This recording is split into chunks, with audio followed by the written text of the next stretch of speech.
Shalom, puji Tuhan, saya senang sekali bisa bertemu lagi dengan saudara.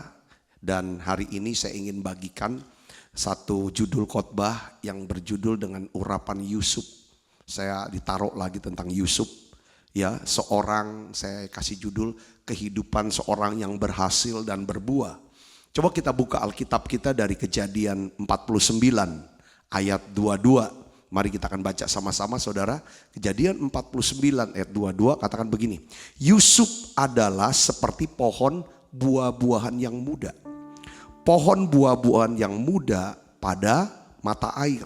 Dahan-dahannya naik mengatasi tembok. Saudara perhatikan kalimat ini atau ayat ini saudara.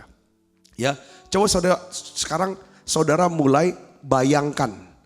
Di sini adalah satu nubuatan yang disampaikan oleh Yakub ayah daripada Yusuf saudaraku. Yang sangat mengasihi menyayangi Yusuf saudara. Dia berkata begini. Yusuf adalah seperti pohon buah-buahan yang muda. Jadi pohon masih muda tapi dia berbuah. Nah pohon buah-buahan yang muda ini pada mata air.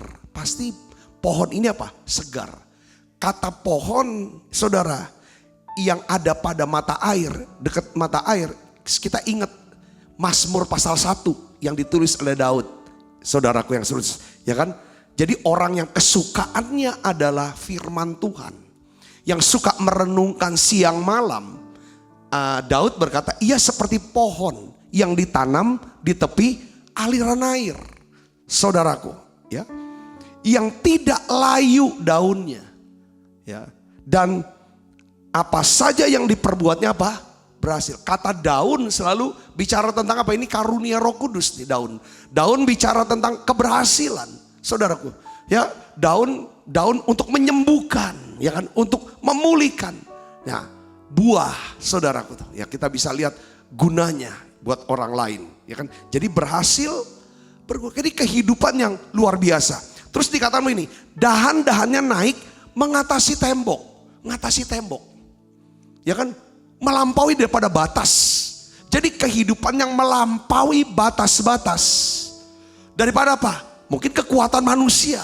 Batas-batas apa? Wilayah dan lain sebagainya. Ini kehidupan yang luar biasa. Nah hari ini kita akan belajar. Jadi seorang yang Yusuf ini orang yang hidup melampaui batas-batas kemampuan manusia. Karena apa? Karena ada Allah di sini. Nah, oleh karena itu, saudara, kita akan belajar paling tidak ada dua hal yang kita mau doakan. Tadi kita udah doa. Kita udah doakan, kita doakan terus setiap hari. Supaya kita punya urapan Yusuf, saudaraku. Saya bisa bayangkan lah Yusuf itu sebenarnya gambaran Kristus di Perjanjian Lama. Ya kita tahu ceritanya saudaraku bahwa Yusuf ini adalah anak kesayangan daripada Israel. Anak kesayangan daripada Yakub saudara. Dia dikasih jubah warna-warni. Ya kan, lalu dia dapat mimpi. Ya saudaraku, dia dapat mimpi. Seperti kayak berkas gandum dia itu tegak diri. Berkas gandum daripada ayahnya dan saudara kakak-kakaknya tuh sujud. Wah ini kan udah dibedakan saudaraku. Lalu kok dia menganggap, menceritakan mimpinya menganggap dia tuh di atas daripada saudara-saudara yang lain. Lalu saudara-saudaranya itu seperti cemburu dan sakit hati. Kita tahu ceritanya bahwa ketika Yakub ya ayahnya menyuruh Yusuf untuk coba ngawasilah kakak-kakakmu. Bawalah makanan buat mereka. Yusuf mau berbuat baik sama kakak-kakaknya. Bawa makanan dan ngawasin gimana keadaannya. Kita tahu ceritanya bahwa Yusuf itu justru dia apa? Dibuang ke sumur. Setelah dibuang ke sumur, waduh udah ngap itu. Oksigen kan kurang di sana. Sesek. Lalu ada ide. Kalau kita buang, kita gak dapat apa-apa. Ya kan, sekarang kita angkat lagi dari sumur katanya. Lalu apa saudara? Dibuka jubahnya yang, jubah warna-warni ini lambang daripada jubah apa saudara? Itu raja.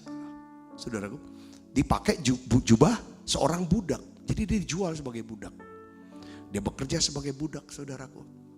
Dan waktu dia kerja dari budak, istri daripada tuannya itu seneng sama dia. Diajak tidur, dia gak mau. Difitnah, dicopot jubahnya, dia tinggalkan. Lalu dia lari. Di situ dia difitnah bahwa dia memperkosa istri daripada tuannya, Potifar. Lalu akhirnya dia dipenjara, saudara. Jadi kehidupan Yusuf ini kehidupan yang sulit. Kehidupan yang luar biasa. Nah sekarang apa yang menyebabkan Yusuf menjadi seorang yang berhasil? Saya catat begini saudaraku. Yusuf, tadi saya sudah bahas ya kan. Yusuf ketika dia diangkat jadi Perdana Menteri. Dia menikah. Lalu istrinya melahirkan anak. Anak pertama dia beri nama siapa? Manasye. Mari kita baca sama-sama Kejadian 41 ayat 51 saudaraku. Kejadian 41 ayat 51 di sini dikatakan Yusuf memberi nama apa? Manasye kepada anak sulungnya itu. Sebab katanya Allah telah membuat aku lupa sama sekali kepada apa? Kesukaranku dan kepada rumah Bapakku. Katakan amin saudara. Jadi ini harus ada peran Allah. Tadi saya bilang kan, makanya kita harus berdoa supaya Tuhan memberikan kita nih Manasye. Saudaraku, Manasye yaitu kesanggupan untuk mengampuni dan melupakan masa lalu yang pahit. Kita harus doa saudaraku. Ini yang kita harus doa. Saudara dan saya, kita sama-sama. Kalau saudara mau, kita mau berhasil dan berbuah hidup kita. Kita harus doa dengan sungguh. Minta Manasye. Tidak ada orang sanggup ngampunin dan melupakan.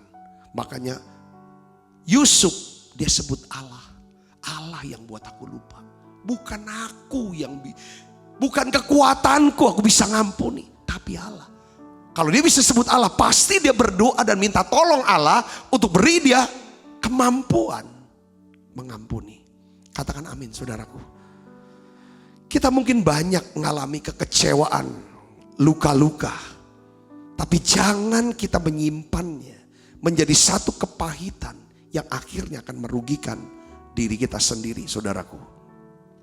Ini kisah daripada Yusuf saudaraku yang Kristus. Ya, ini hal yang luar biasa bahwa dia doa. Dia minta supaya Tuhan memberi dia Manasye. Saudaraku. Nah oleh karena itu tadi kita doa sama-sama. Saya ajak saudara untuk doa. Saya ingin kita semua kalau kita bisa berhasil. Ya kan. Melupakan masa-masa sukar kita. Sembuh dari luka-luka kita. Saya yakin saudaraku. Sesulit apapun keadaan kita hari ini. Itu Tuhan mudah untuk menolong kita. Karena kalau sembuh luka, ada kegembiraan, ya kita bahas kemarin sukacita. Sukacita karena Tuhan, ya itu perlindungan kita. Kalau ada kegembiraan sukacita, maka dia akan memberikan apa yang diinginkan oleh hati kita. Tadi pagi saudara saya lihat video, saya lihat Twitter, lalu ada satu video. Itu saya nggak tahu itu bahasa Jerman kayaknya. Apakah orang Jerman memang susah senyum, ya kan saudaraku? Ya saya tidak tahu nih. Maaf bukan saya. Mungkin saudara ada tinggal di Jerman ya kan? Sampai akhirnya saudara ada satu pintu. Pintu itu akan keterbuka kalau orangnya senyum. Kalau masih cemberut atau tegang gitu kan, serius, maka pintu itu nggak bisa terbuka. Pintu itu terbuka kalau orangnya senyum. Senyum baru terbuka. Nah saudaraku, jadi saya kasih captionnya, keterangan, tersenyumlah. Maka pintu berkat akan terbuka buat saudara hari ini. Dasar firmannya, bergembiralah karena Tuhan. Karena dia akan memberikan apa yang diinginkan oleh hatimu. Kita bisa bergembira, kita bisa bersukacita. Kalau yang di sini nih sembuh. Ada Manasye. Untuk bisa sembuh, kita nggak bisa sembuh sendiri. Itu harus ada peranan siapa? Tuhan. Makanya Ibrani 12 ayat 15 katakan begini. Jagalah supaya jangan ada seorang pun menjauhkan diri dari apa? Kasih karunia. Jangan jauh dari pemberiannya Tuhan. Pemberian Tuhan itu apa sih? Roh Kudus itu. Roh Kudus itu adalah karunia Allah.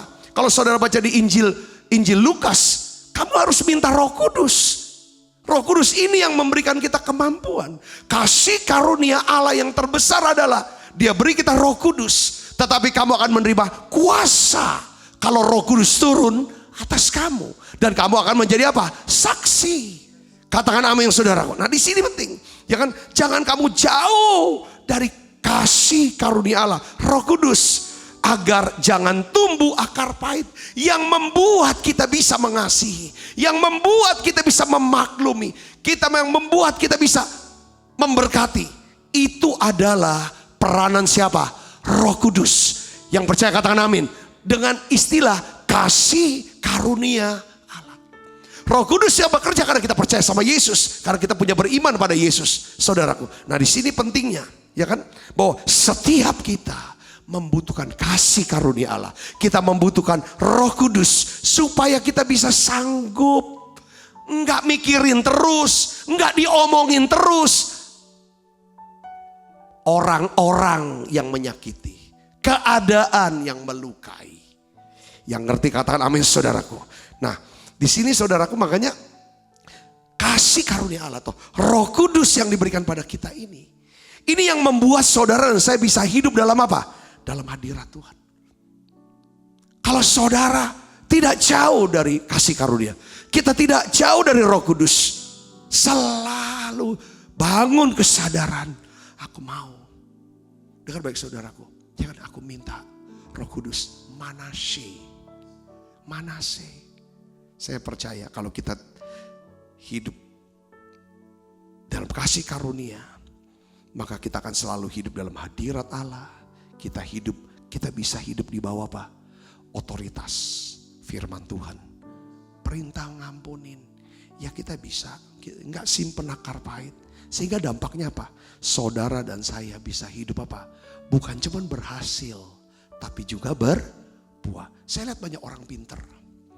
Banyak orang hebat. Mungkin dia berhasil dari satu sisi, tapi tidak berbuah. Kalau istilah Yosua 1:8 adalah itu adalah berhasil dan beruntung, good success. Saudara pernah dengar nama seorang pemimpin Jerman, namanya Adolf Hitler. Adolf Hitler tuh dia seorang yang menyimpan kepahitan, saudara, bertahun-tahun terhadap orang Yahudi, saudara. Dia punya pengalaman pahit, pengalaman yang buruk. Ya kan? Dengan orang Yahudi semasa hidupnya di masa lalunya waktu itu. Ketika Adolf Hitler, saudara, memegang kekuasaan. Saudara tahu apa yang dibuat? Dia lampiaskan kebenciannya, kepahitannya. Dengan apa? Membantai 6 juta orang Yahudi. 1,5 juta diantaranya itu anak-anak kecil. Dia bantai dengan cara-cara sadis. Dengan cara kejam untuk melampiaskan kebencian dan kepahitannya. Lalu Adolf Hitler dikenang sebagai orang jahat dengan kematian yang tragis, saudaraku. Jadi sebenarnya Adolf Hitler orang jahat gak? Enggak, orang baik kok dia. Dia cuman korban, dia merasa dikorban. Saudara dari kecil, kalau saudara dengan ceritanya itu bisa googling dah. Ya, saya mau gini, orang baik bisa berubah menjadi penjahat. Orang baik bisa jadi penjahat kalau dia menyimpan dan terus mengingat kesalahan orang dan kejahatan orang lain. Dia ingat, dia omongin, dia ceritain, dia ingat, dia omong. Itu namanya jadi jahat, saudaraku. Kita tahu bahwa kisah pelukis Leonardo da Vinci yang yang melukis apa namanya Last Supper, perjamuan terakhir Tuhan. Yang pertama-tama dilukis adalah tokoh Yesus kan. Saudara, dia cari anak muda di mana yang mukanya seperti Yesus, mirip-mirip. Tokoh itu ada, anak muda ini ketemu di gereja. Lalu dia lukis murid-murid Tuhan 11. Terakhir Yudas yang dia lukis. Saudara sudah tahu ceritanya kan itu kan. Dia cari Yudas, dia harus cari yang preman, keras, matanya sangar, matanya penuh dengan kebencian, kelicikan. Gimana caranya? Dia cari, saudara, keliling-keliling, ketemu. Tokohnya siapa? Figurnya itu di penjara. Lukis tuh Yudas. Selesai. Sudah selesai. Saudara, dia mau dipulangin ke penjara. Saudara tahu cerita ini kan? Lalu si tokoh ini, tokoh Yudas ini Dia ngomong sudah mau dimasukkan penjara. Dia bilang, Tuan Leonardo, Tuan Da Vinci, masih ingat aku dah? Kamu siapa? Aku udah kenal. Aku kenal kamu dan lihat kamu di penjara. Aku udah pernah ketemu kamu. Saya adalah Pedro. 7 tahun yang lalu Tuan Da Vinci lukis saya sebagai tokoh Yesus. Tuan Da Vinci ketemu saya di gereja. Tapi hari ini tokohnya adalah Yudas Iskariot. Kenapa kamu bisa lakukan itu? Saya kecewa. Saya benci sama orang di gereja. Dia pelayan, saudaraku. Ya kan? Akhirnya saya ambil keputusan keluar dari gereja. Menjauh dari kasih karunia. Hidup dalam kepahitan, akhirnya jadi preman. Jadi pembunuh, perampok. Dan dia adalah narapidana yang akan dihukum mati oleh kaisar pada waktu itu, saudaraku. Saudaraku, Yesus orang baik berubah jadi orang jahat karena nyimpen kejahatan orang. Ibu bapak saudaraku yang Yesus, Yesaya 43 ayat 18 sampai 19. Janganlah ingat-ingat hal-hal yang dahulu, janganlah perhatikan hal-hal yang dari zaman purbakala. Lihat, aku hendak membuat sesuatu yang baru, yang sekarang sudah tumbuh. Belumkah kamu mengetahuinya? Ya, aku hendak membuat jalan di padang gurun dan sungai-sungai di padang belantara. Ini kan prinsip Manase Efraim, tercatat juga di kitab Nabi Yesaya. Ya kan? Jangan ingat-ingat yang dahulu, yang menyebabkan saudara kehilangan sukacita.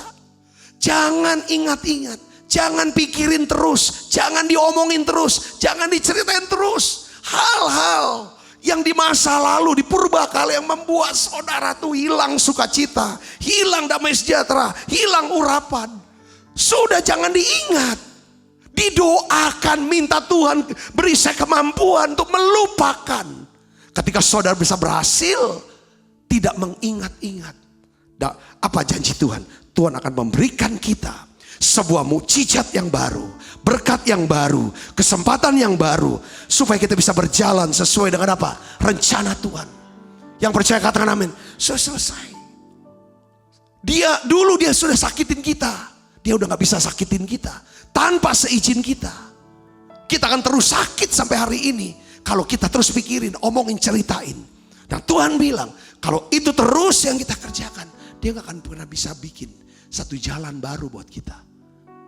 Makanya ada banyak orang berkata, kenapa Pak Sabta? Masalahku satu belum selesai, udah muncul lagi masalah yang baru. Maksudnya, kamu ada sukacita enggak? Kalau kamu punya sukacita, Alkitab bilang Mazmur 37, maka dia akan berikan apa yang diinginkan hatimu. Kamu kan gak mau gak ingin dong kesengsaraan, penderitaan, masalah. Gak mau kan? Iya gak mau. Itu bukan dari Tuhan. Ya kan saudara, kalau kamu bersukacita, dia akan berikan apa yang diinginkan oleh kita.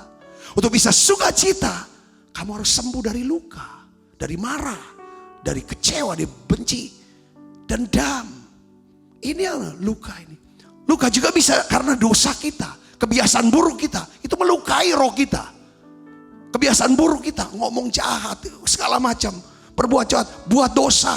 Itu melukai roh kita. Gak ada sukacita, itu juga menutup, saudaraku, yang daripada pintu daripada berkat Tuhan. Tuhan bilang jangan ingat lagi. Kita butuh kasih karunia Tuhan. Katakan amin saudaraku. Ratapan 3:19 ayat 22 katakan, ingatlah akan sengsaraku dan pengembaraanku, akan ipu dan racun itu. Perhatikan ayat 20, baca sama-sama dengan saya. Jiwaku selalu teringat akan hal itu dan tertekan di dalam diriku. Ini kan buat, kalau terus ingat sengsara, lihat pengembara itu artinya dari satu sini kering terus, nggak ada tempat perhentian, capek. Kata pengembara itu bicara jiwa yang capek, sengsara dan capek. Kalau itu terus yang aku ingat, maka aku stres, tekan. Kalau udah tertekan, tidak ada sukacita. Di mana tidak ada sukacita, tidak ada kekuatan, tidak ada perlindungan, tidak ada apa lagi saudaraku. Berkat ditunda dulu. Walaupun kita percaya, sudah lakukan yang baik, sudah setia, sudah diam di dalam negeri. Tapi kalau ayat 4-nya katakan kita tidak bergembira karena Tuhan, kita belum menerima apa yang diinginkan hati kita.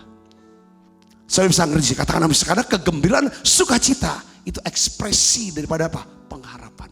Pengharapan adalah bukti daripada iman kita. Itu pelajaran kemarin kita bahas, saudaraku yang kasih Kristus. Nah, Nabi Yeremia, dia tulis kitab Ratapan.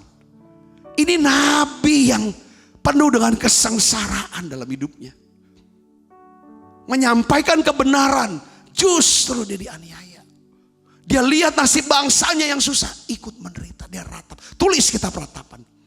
Dia bilang, kalau aku terus perhatikan yang ini, yang di sini aku tertekan, tidak ada sukacita. Terus ayat 21 dia katakan gini, saudara, ini bang Manasye ini. Manasye, waktu ada Manasye, di situ akan ada apa? Efraim. Perhatikan saudara, tetapi hal-hal inilah yang kuperhatikan. Oleh sebab itu aku akan berharap. Saudara, saya bisa berharap kalau saudara dan saya memperhatikan daripada Tuhan, kebaikan Tuhan, kasih Tuhan buat hidup kita. Yang mengerti katakan amin. Tak berkesudahan. Kasih setia Tuhan ini yang dia mau perhatikan. Tak habis-habisnya rahmatnya. Selalu baru tiap pagi. Besar setiamu. Nabi Yeremia menjelaskan bahwa ia mengingat ketika dia ingat saudara. Semua kesengsaraan, rasa lelahnya itu jadi racun. Jadi racun, jadi ipu dan racun buat jiwa dia. Sehingga dia ngalami apa? Khawatir, tertekan dan takut. Tapi ketika dia ambil keputusan untuk lupakan hal-hal negatif, kesukaran dan kepahitan di masa lalu. Dia perhatikan kasih setia Tuhan. Dia ingat rahmat Tuhan yang tidak ada habis-habisnya. Selalu baru tiap hari. Disitulah kekuatan yang dia dapatkan. Hari ini saudaraku Yesus Kristus. Kita harus bisa lihat kesulitan hidup kita sebagai proses. Untuk apa? Membentuk daripada karakter kita. Saudara yang mengerti katakan amin. Justru jangan pahit. Jangan bitter. Tapi biarlah kesengsaraan kita membuat kita jadi better. Bukan bitter, bukan pahit, tapi better, lebih baik. Saya ulang cerita tentang mutiara. Mungkin saudara sudah tahu bahwa mutiara itu dihasilkan dari sebuah apa? Tiram.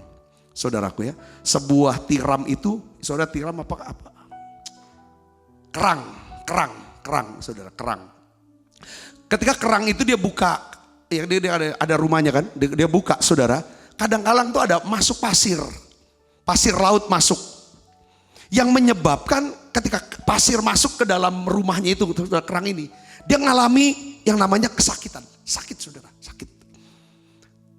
Nah, kerang ini biasanya memiliki mekanisme perlindungan diri. Dengan cara apa? Waktu kemasukan pasir dia langsung tutup. Waktu dia mengalami kesakitan, saudara, tutup. Maka ada zat, saudara, cairan yang keluar dalam diri dia untuk menghilangkan rasa sakit itu. Semakin besar rasa sakitnya, semakin banyak cairan keluar dari diri tiram itu, saudara. Cairan tiram ini, saudara, lama-kelamaan apa? Mengkristal, mengeras, menggumpal. Dan itulah yang diambil orang yang kita sebut sebagai apa? Mutiara. Jadi kesakitan dia keluarkan cairan. Kesakitan saudara, kesakitan saya seringkali mengeluarkan apa? Tetesan air mata. Penderitaan kita seringkali, kita seperti tiram, keluar tetesan air mata. Saudaraku, nah ini jadi mutiara. Saudaraku, perhiasan berharga yang indah, yang akhirnya bisa mendandani banyak orang. Biar jadikan penderitaan kita, kesulitan kita, membuat kita jadi perhiasan buat banyak orang. Katakan amin saudaraku. Seorang banyak saya cerita, banyak kesaksian saudara. Ada mereka yang sakit. Ya, saya ulangi lagi kesaksian satu teman. Saudara, dia orang pengusaha sangat berhasil, duitnya banyak. Ini seorang ibu, dia menderita sakit kanker, saudara. Sakit kanker, waktu dia kena kanker, dia doa, dia berobat ke dokter dia udah keliling lah. Bukan cuma Singapura, ke Jepang, bahkan sampai ke Belanda, saudara. Dokter terbaik, saudara lihat. Lalu di dalam perjalanannya, perjuangan dia melawan kanker ini sudah cukup lama, saudara. Lalu dia mengalami jamahan Tuhan, perjumpaan Tuhan secara pribadi, saudaraku. Lalu hidupnya diubahkan. Seperti dia ada satu calling, satu panggilan. Panggilan untuk apa? Menguatkan, memberkati daripada orang-orang yang sedang berjuang melawan kanker. Bayangkan saudara, orang sakit kanker yang belum sembuh, sekarang dia melayani orang-orang yang sedang sakit kanker. Dia ceritakan, dia kasih kekuatan awalnya. Lalu dia mulai doakan, dia mulai bagikan Yesus pengharapan. Lalu berapa orang yang sakit kanker saudara, yang tidak punya biaya, tidak punya asuransi kesehatan. Dia biayain pakai uang dia, tabungan dia biayai. Banyak orang yang menjadi percaya pada Yesus. Banyak orang yang sembuh lewat doanya, lewat pelayanannya dia, lewat pembiayaan kankernya dia. Dia habiskan uang cukup banyak. Saudara tahu, dia bilang bahwa rupanya Tuhan, saya ngerti calling saya, alasan saya hidup adalah untuk bisa menguatkan orang-orang kanker, menyembuhkan orang kanker, dan juga membawa orang-orang kanker ini kenal Tuhan dan diselamatkan. Saudara mungkin tanya, ibu ini sudah sembuh atau belum? Ibu ini meninggal dalam keadaan sakit kanker, tidak sembuh. Pada waktu sebelum meninggal, saudara, dia ditanya, apa kamu nyesel? Kenapa kok sakit kanker? Dia bilang, enggak, justru saya sakit kanker. Saya kenali panggilan gue, kenapa aku bisa harus hidup di dunia ini? Yaitu untuk apa? Untuk melayani orang sakit kanker. Yang kedua, saya tahu Tuhan tidak sembuhkan saya. Tuhan tidak sembuhkan saya. Benar saudara, berapa lama kemudian dia tahu hari kematian dia. Dan dia pulang. Itu disaksikan, itu jadi kesaksian yang nyentuh hati saya. Saudaraku Yesus Kristus, dia mendandani, penderitaannya mendandani. Ini langsung ini kan, ada banyak orang, saudara, yang mungkin masalahnya keuangan. Ada yang masalahnya seperti orang yang anak, apapun. Saudara, hari ini kata kuncinya kita jangan jauh dari apa? Kasih karunia Allah. Siapa namanya? Roh Kudus. Roh Kudus. Katakan amin. Manasye dulu, baru Efraim. Manasye artinya melupakan. Efraim artinya apa? Berbuah-buah. Lupakan hal yang buruk. Kita bisa hidup berbuah. Kita jadi ciptaan baru dalam Kristus. Yang lama berlalu, yang baru sudah datang. Jangan dibalik saudara. Jangan Efraim dulu, baru Manasye. Saudara ngerti gak? Jangan dibalik Efraim. Jangan, ya kan? Setelah berbuah, setelah sukses, lupa sama Tuhan. Ada kesaksian daripada jemaat YouTube. Saudara cerita sama saya, Pak, saya sakit gini-gini. Dari kesakitan saya ini, saya bawa banyak orang lewat kesaksian dia. Saudara sakit nih, dia saksikan banyak orang yang sakit. Supaya ayo ikut nih menara doa nih. Ikut yuk Tuhan. Mereka ikut Tuhan. Saudara, mereka yang sakit banyak disembuhkan. Masalah-masalah selesai. Cerita, Pak Sabta, setelah mereka sembuh Pak. Setelah mereka masalahnya selesai. Sekarang mereka udah lagi gak ikut Tuhan Pak. Mereka tinggalin. Saya bilang ya gak apa-apa. Yang penting kita Manasye, Efraim. Kalau orang lain Efraim lalu Manasye, urusan dia sama Tuhan. Tapi kita doa supaya dia akan kembali lagi ke Tuhan. Yang mengerti katakan amin. Itu pertama. Doa supaya kita diberi Manasye. Yang kedua, saudara dan saya harus berdoa. Apa? Dipenuhi Roh Kudus setiap hari. Tiap hari harus minta, penuhi aku dengan doa. Kata aja kan, Tuhan penuhi aku dengan Roh Kudus. Tiap hari.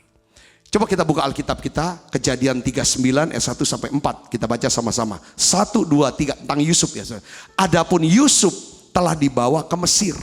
Dan Potifar, seorang Mesir, pegawai istana Firaun, kepala pengawal raja, membeli dia dari tangan orang Ismail yang telah membawa dia ke situ. Tetapi Tuhan, perhatikan apa? Baca yang keras. Tetapi apa? Tuhan menyertai Yusuf sehingga ia menjadi seorang yang selalu berhasil dalam pekerjaannya.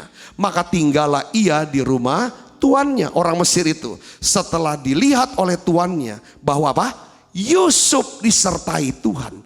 Dan bahwa Tuhan membuat berhasil segala sesuatu yang dikerjakannya. Maka Yusuf mendapat apa? Kasih tuannya. Dan ia boleh melayani dia. Kepada Yusuf diberikannya kuasa atas rumahnya. Dan segala miliknya diserahkannya kepada kekuasaan Yusuf. Perhatian saudara, berkali-kali itu Tuhan menyertai Yusuf. Yusuf disertai Tuhan. Tuhan menyertai Yusuf. Yusuf disertai Tuhan. Apa dampaknya? Apa saja yang dikerjakan Yusuf, ya kan? Tuhan membuat berhasil segala sesuatu yang dikerjakan Yusuf. Yusuf mendapat kasih daripada tuannya, lalu diberikan otoritas, kuasa. Perhatikan saudara, di sini pentingnya membangun kesadaran akan apa? Penyertaan Tuhan dalam hidup kita. Minta dipenuhi Roh Kudus. Jadi prakteknya gimana? Saya suka ngomong kan, kalau saudara mau apa-apa, mau buat keputusan, mau buat rencana, coba berhenti dulu, tarik napas dulu, tenangkan diri dulu, doa. Tanya Tuhan. Katakan amin saudaraku. Ini yang namanya bangun kesadaran. Yang kedua, kalau ada apa-apa, kena apa-apa, tarik napas dulu, tenanginlah hatinya, doa nyembah. Sampai ini damai, tanya Tuhan. Kalau saudara bisa lakukan ini, paling tidak Tuhan akan berikan tuntunannya. Lembut dulu di sini. Lembutin terus, jaga hatinya lembut nih, rohnya lembut, yang keras. Jadi urapan Yusuf yang kedua yang kita perlu doakan adalah kesadaran betapa pentingnya hidup di dalam hadirat Tuhan. Penting hidup dalam hadirat Tuhan, hidup dalam penyertaan Tuhan. Oleh karena itu tiap hari harus dipenuhi Roh Kudus. Caranya gimana? Doa nyembah. Kayak tadi kita masuk hadirat, menara doa. Saudara kita tadi doa bahasa roh, nyanyi muji nyembah. Lalu di dalam hadirat Tuhan, doakan minta sifat kita ini diubahkan.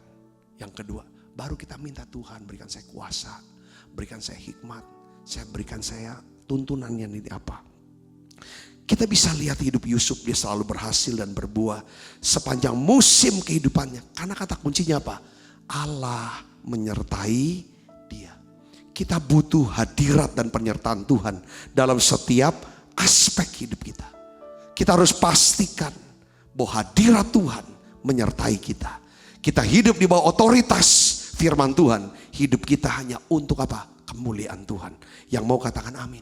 Orang Israel, dia bisa bertahan 40 tahun saudara. Di padang gurun. Nggak kerja. Nggak buat apa-apa. Nggak bertani, nggak nyangkul. Saudaraku, dia nggak beternak. Di sana cuma jalan. Berhenti, berkemah, jalan. Berhenti. Saudara, tapi nggak mati kelaparan. Bajunya nggak robek. Sepatunya nggak rusak. 40 tahun bayangin saudaraku. Kenapa? Gimana? Karena ada hadirat Tuhan. Karena ada Tuhan yang menyertai mereka. Dalam bentuk apa? Tiang awan. Tiang awan waktu siang. Tiang api pada waktu malam. Jadi Tuhan siapin PLN sama air conditioning saudara. Wah AC. Padahal itu panas. Saudara panas kalau siang. Dinginnya minta ampun kalau malam. Itu saudara, itu Tuhan. Di mana ada penyertaan Tuhan, maka Tuhan akan mencukupi kebutuhan saudara. Apapun, saya yakin, pastikan itu setiap hari. Pastikan itu. Ya kan? Karena gini, kalau kita libatkan Tuhan, saudara, kita minta Tuhan kau hadir, sertai aku. Tuhan akan sertai kalau kita bergerak ya.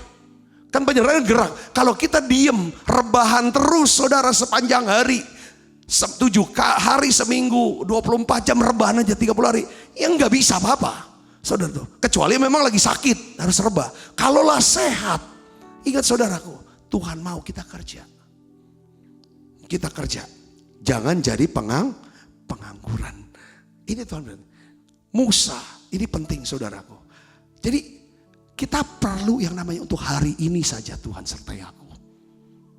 Sertai aku untuk hari ini. Jadi ya gini. Apa yang bisa saudara kerjakan hari ini, kerjakan. Jangan tunggu besok.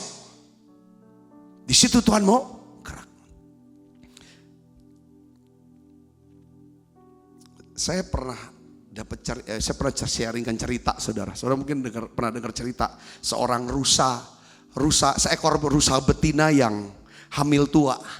Pernah dengar ceritanya ini? Ini untuk menjelaskan saudaraku bahwa banyak di dalam hidup kita tuh yang bisa kita khawatirkan. Dalam hidup ini banyak yang kita bisa khawatirkan, banyak yang kita bisa takutkan, cemaskan. Tetapi saudara, kita belajar dari kisah ini. Ini unik.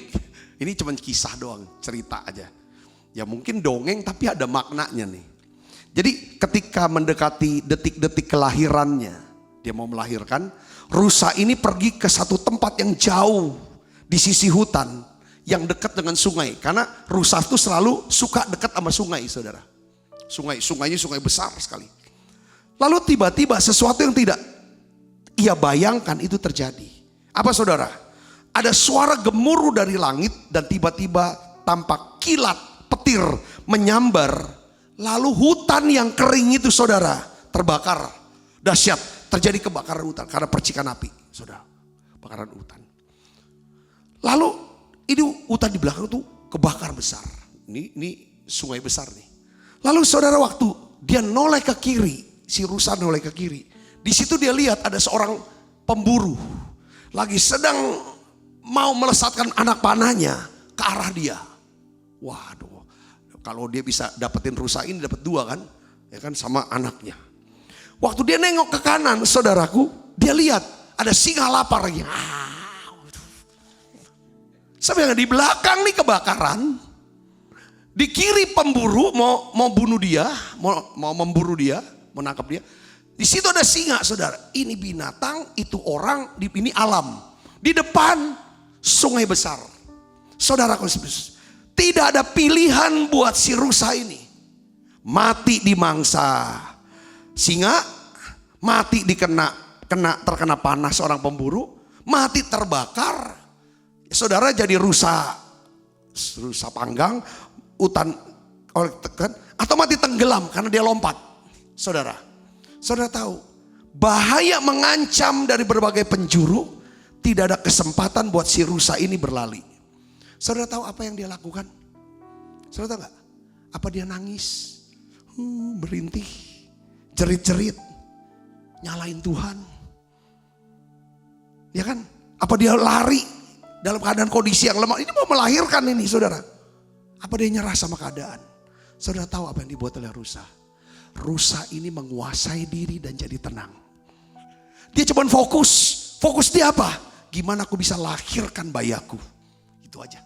Dia gak pusing dah. Dia gak mau lari ke sungai. Dia gak mau lari ke belakang, kebakar nanti. Dia gak pusing dengan singa dan pemburu. Yang dia fokus adalah gimana aku bisa selamatkan, lahir dengan selamat nih anak.